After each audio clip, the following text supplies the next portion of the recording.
Bismillahirrahmanirrahim. Assalamualaikum warahmatullahi wabarakatuh. Selamat pagi Waalaikumsalam warahmatullahi untuk wabarakatuh. rekan-rekan semuanya yang ada di Indonesia Barat, agak siang untuk yang Indonesia Timur, dan selamat siang untuk yang di Timur. Terima kasih banyak Pak Agung, senior saya, yang lama berkecimpung di ASN dan sekarang aktif sebagai pimpinan di Persatuan Perdata Republik Indonesia. Terima kasih Pak Agung waktunya yang sudah Selamat pagi. diluangkan. Nah, rekan-rekan semuanya, Bapak Ibu yang saya hormati, kalau kita berbicara sistem pensiun di Indonesia, ini kita harus melihat adanya satu fakta bahwa saat pensiun nanti kita akan menerima 75% kurang lebih dari gaji pokok. Gaji pokok plus tunjangan keluarga bila ada. Karena sudah bisa jadi saat pensiun sudah tidak ada keluarga yang menempel pada kita. Tapi prinsipnya adalah 75% dari gaji pokok. Nah, gaji pokoknya berapa? Nah, nanti dihitung sampai dengan masa saat terakhir kita pensiun itu.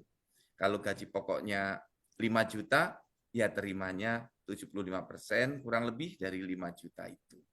Nah, akan terjadi perbedaan yang jauh dibandingkan ketika rekan-rekan semua masih aktif. Yang menjadi pejabat fungsional masih aktif, bisa jadi terimanya 10 juta, 15 juta, ada yang terima 45 juta yang sudah eselon 1, 50 juta, 60 juta, beda-beda. Di Indonesia pendapatan pegawai masih berbeda-beda. Dan nanti saat pensiun akan menerima 75% dari gaji pokok. Nah, ini yang jadi persoalan yang harus kita selesaikan. Karena dengan desain seperti ini, setelah pensiun penghasilannya akan berkurang jauh, turun drastis. Saya bertemu dengan rekan-rekan yang eselon 1 setelah pensiun kaget. Pak Zudan, ternyata setelah pensiun saya hanya terima 4,5 juta dari yang biasanya 45 sampai dengan 50. Hanya terima sekitar 8% dari seluruh take home pay saat masih aktif. Nah, inilah problem kita karena sistem penggajian di Indonesia, gaji pokok plus tunjangan keluarga, plus tunjangan jabatan, plus tunjangan kinerja, atau kalau yang di fungsional tidak dapat tunjangan jabatan tapi dapat tunjangan fungsional. Yang dapat fungsional ada yang dapat tunjangan kinerja, ada yang tidak dapat. Oleh karena itu dari Korpri konsisten memperjuangkan metode single salary system dengan satu sistem gaji tunggal. Jadi gajinya satu unsur saja.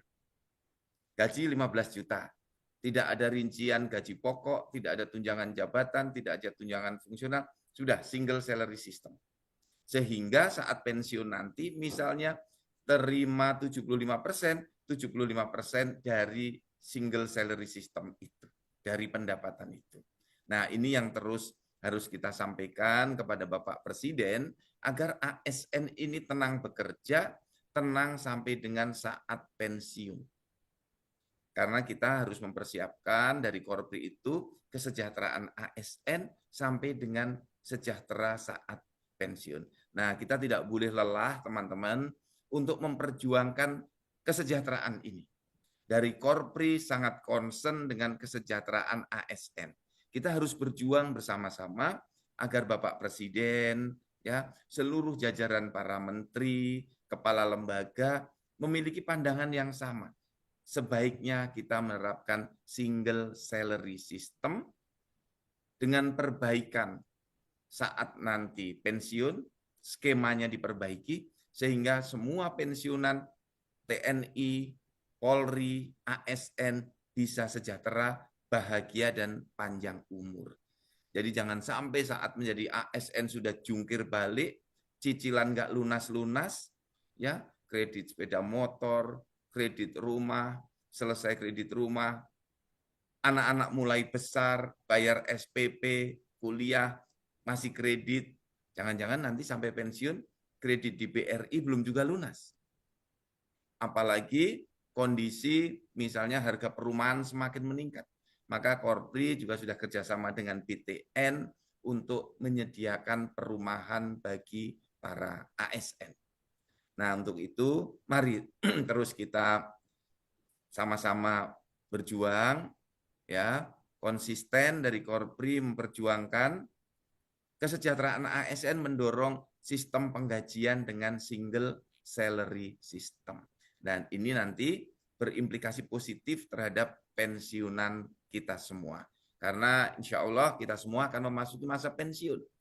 Dan berharap saat pensiun penghasilannya cukup untuk hidup, tetap sejahtera, dan bisa terus berkomunikasi, bersosialisasi dengan kawan-kawan kita, dan tetap hidup sejahtera dan bahagia. Nanti mohon masukan dan saran dari Pak Deputi, Pak Aris yang menangani masalah pensiun ini.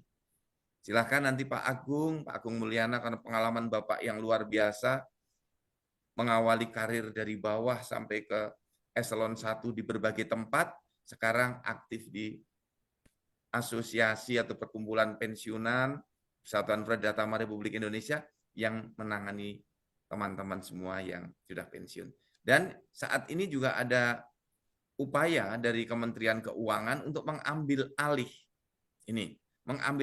cara pembayaran pensiunan yang saat ini sudah sangat bagus dikelola oleh Taspen, mau dikelola langsung penyalurannya oleh Kementerian Keuangan. Nah, ini juga perlu kita kaji cermat. Jangan sampai nanti Kementerian Keuangan kinerjanya malah tidak produktif. Ya. Kalau saya lebih concern seperti yang sekarang, kalau ada yang kurang baik tinggal diperbaiki. Taspen sudah sangat bagus melayani para pensiunan, saya melihat itu. Kalau diganti sistemnya, diganti orangnya, ya kita harus cermati. Menteri Keuangan, Kementerian Keuangan mestinya mentaati peraturan perundang-undangan yang berlaku. Tidak perlu masuk ke ranah ini, fokus saja sebagai regulator, ya, karena undang-undangnya sudah mengatur secara eksplisit untuk dilakukan oleh PT Taspen. Nah, ini yang perlu juga kita cermati agar tidak ada perubahan yang merugikan para pensiunan. Demikian pengantar saya. Terima kasih Mbak Mulia, Duta Korpri dari Sulawesi Barat. Terima kasih, sukses selalu. Semoga Allah merahmati, menyelamatkan kita semua dunia dan akhirat. Wassalamualaikum warahmatullahi wabarakatuh.